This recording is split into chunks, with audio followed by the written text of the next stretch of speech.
పలుకుతున్నవాడు వాడే. ఇక్కడున్న ఆకులు తీసుకుపోయి ఆకాశముల దగ్గర వేసి సుడియాలనేటటువంటి దాన్ని సృష్టించి ఒక దిక్కు శుద్ధి చేసి ఒక దిక్కు ఆకాశంలో ఎగరేసేవాడు వాడే. మరి ఆ సత్యాన్ని తెలుసుకోక నిన్ను నీవు మోసపోతున్నావు. నిజము తెలుసుకోలేక నరజీవులమై నష్టపోతున్నాము. నిష్ట చేసిన కష్టములు లేవని చెప్తున్నాడు ఆధ్యాంతరహితుడైన పరమ భాగవతోత్తముడైన శ్రీహరి కరుణార్జునుడు. ఏమంటున్నాడు? శంఖ చక్ర పట్టుకున్నాడు కదా శ్రీహరి. శంఖం అంటే ఏంటిది?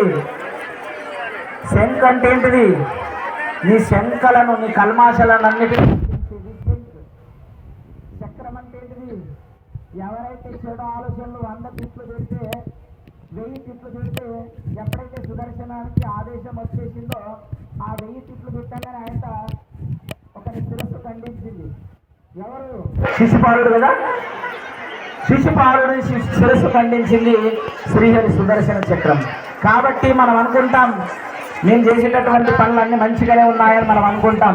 కానీ మనకు తెలియకుండా ఎన్నో ఒడిదుడుకులు జరుగుతుంటాయి, ఎన్నో తప్పులు జరుగుతుంటాయి. ఆ తప్పును లెక్కించేవాడంటాడు క్షణము అనుక్షణము నిమిషము గడియ గణారములు పడ్డట్ట పడుతుంది. నువ్వు ఏం చేస్తున్నావు, ఏం వింటున్నావు, ఎక్కడ కూర్చుంటున్నావు, మంచిది వింటున్నావా, చెడ్డది వింటున్నావా, మంది ముళ్ళలకు పాఠాలించుకుంటా ఆరిపోసుకుంటున్నావా కూడా చూసుకుంటాడు.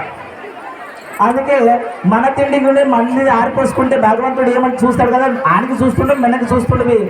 అప్పుడు అంటాడు కదా, యద్భవతి తద్భవ.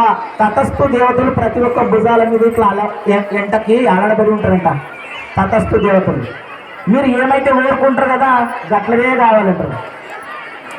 బయట చూడు ఎంత బాగున్నారు, నువ్వు చూస్తే గిట్టుకున్న ఇద్దరు వచ్చినావు ముద్దలు అంటున్నావు.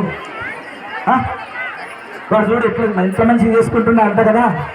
వాళ్ళు అట్లనే మంచిగా గాని బిడ్డ, నువ్వు ఇట్లనే మొద్దు లేక వండుకో అని తటస్థ దేవతలు కూడా భుజాల మీద ఉండి ఆశీర్వాదం చేస్తారట. వాళ్ళు మనకు కనబడేట భుజాల మీద ఉంటారు. అందుకే వెనక్కి చూసుకోరాదు, ముందు వచ్చే చూపు చూడాలన్నమాట. ముందు వచ్చే చూపు ఎప్పుడైతే చూసుకుంటామో మనం ముంగడికి వెళ్తాము.